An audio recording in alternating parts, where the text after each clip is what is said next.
Hello and welcome to this review of my Zenith KBD17, also known as the 16373. I got this keyboard as part of a 242 keyboard trade, of which you'll see the other one at a later date as well.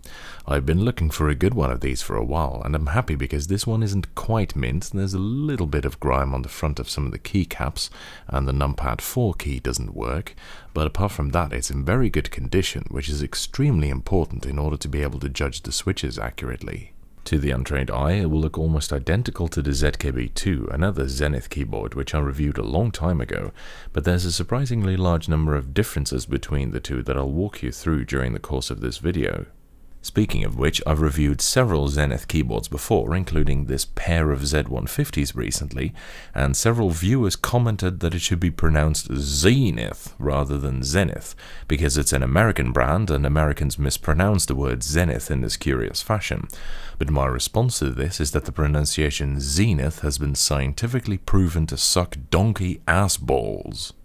Anyway, some background on the keyboard. It's the last in a proud line of keyboards, of which I have all 4 common models: the Z150 XT, AT, ZKB2 and the KBD17. Of the 4, it is the youngest and the only one that by default came with a later tree logo badge, because by this time Zenith Data Systems had been taken over by the Bull Group, who also used this logo. In 1995 they were taken over again, this time by Packard Bell NEC, and indeed the FCC ID on the label on the back starts with IFO, which is Packard Bell's FCC grantee code, as opposed to all the 3 keyboards which used Zenith Data Systems' own ATO code. The model number is also a bit different as a result. Most Zenith keyboards use codes starting with ZKB something, such as ZKB2, ZKB7 and, the beginning of the end, the rubber dome ZKB3, but with this one it's a bit different. In fact, the model number isn't explicitly mentioned, which leads some people to think it's this, 16373, but that seems to be the part number for the keyboard, just like the ZKB2's is 16342, and the ZKB2R's is 16352, but the FCC ID ends with KBD17, which sounds like a much more plausible model name to me, and it's pretty common for manufacturers to use the model name and the FCC ID anyway, so let's just call it the KBD17. Anyway, Zenith keyboards are well known mostly for 2 things: having outstanding build quality and coming with linear Alps switches, and this one is no exception. The build quality is excellent, although unlike all the other mechanical Zeniths I've ever seen, this one uses an all-plastic case rather than having a metal back panel like the others. Still, the case is pretty strong, there's very little flex, and it uses a metal mounting plate and taut chassis, which brings it to a very respectable 1.7 kilos. Of course, its metal brother, the ZKB2, weighs in at an even heftier 2.1 kilos, which is more than even an average IBM Model M. It uses a very thick, long-coiled cable that's fixed in place at the left side, which is a curious trademark of Zenith keyboards, and it uses simple flip-out feet, which are different from the ones on the ZKB2. Overall, it's built very well, and like other Zenith keyboards, it's a quite good-looking beast too, although the green tree badge of the Bull Group is really ugly compared to the glorious old lightning badges of the ZKB2 and Z150. Another thing that's different is that while on the ZKB2 the badge can be taken out to reveal the ATXT switch, on the KBD17 the badge is fixed in place and the switch is located in a hole in the back instead. So apart from having a plastic back rather than a metal plate, a tree logo badge rather than a lightning one, and a different ATXT switch location, a major difference with the ZKB2 is that instead of having double-shot ABS caps, it uses dye-sublimed PBT caps, and the profile is different too.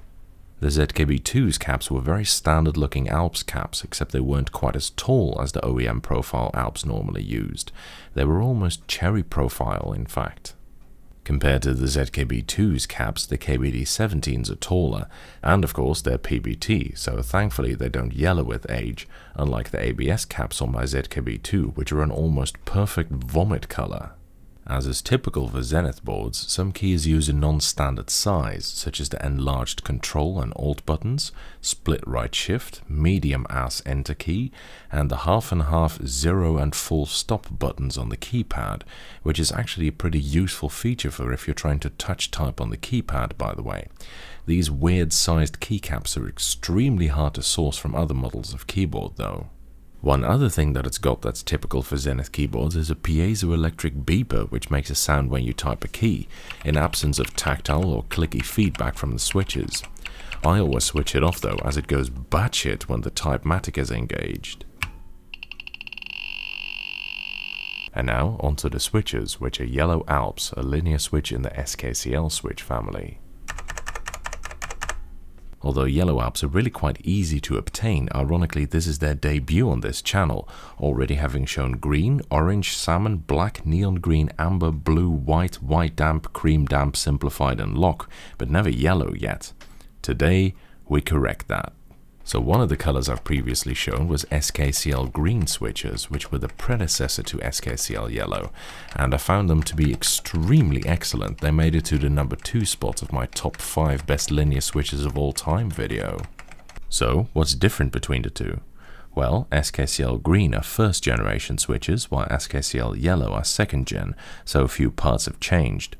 For example, while green Alps usually came with tall grey switch plates, Yellow Alps tend to come with short white ones, and on green Alps the slider is lubricated, while this is not the case on Yellow Alps.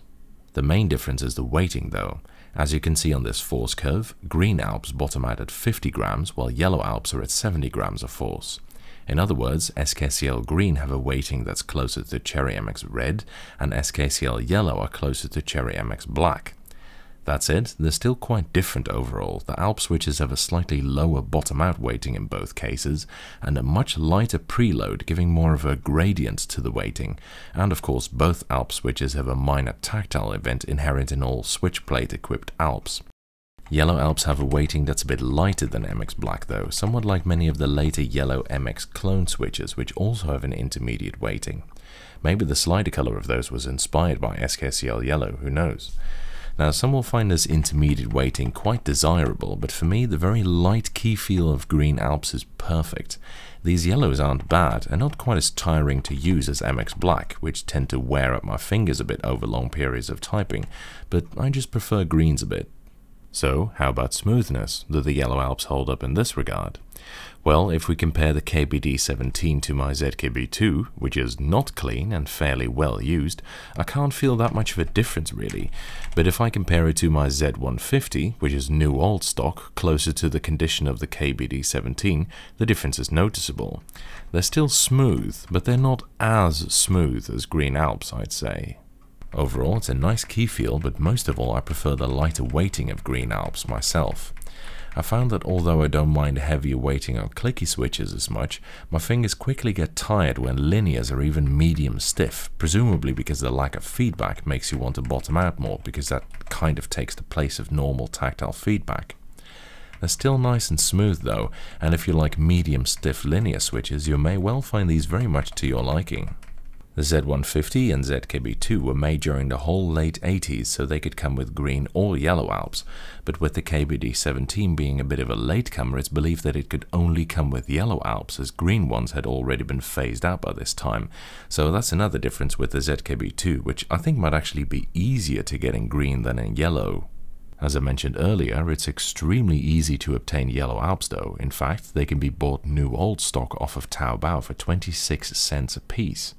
I helped myself to a bunch of switches, as I figured it's always useful to have some new old stock spare parts, even for other switches. It appears that they still have over 100,000 switches left, so there should be a good stock left for people who are interested. Now overall, the ZKB2 and KBD17 are quite different obviously, but I'll give a quick comparison between the sound of green Alps in the metal case of the ZKB2 with ABS keycaps versus the sound of yellow Alps in the plastic case of the KBD17 with PBT keycaps.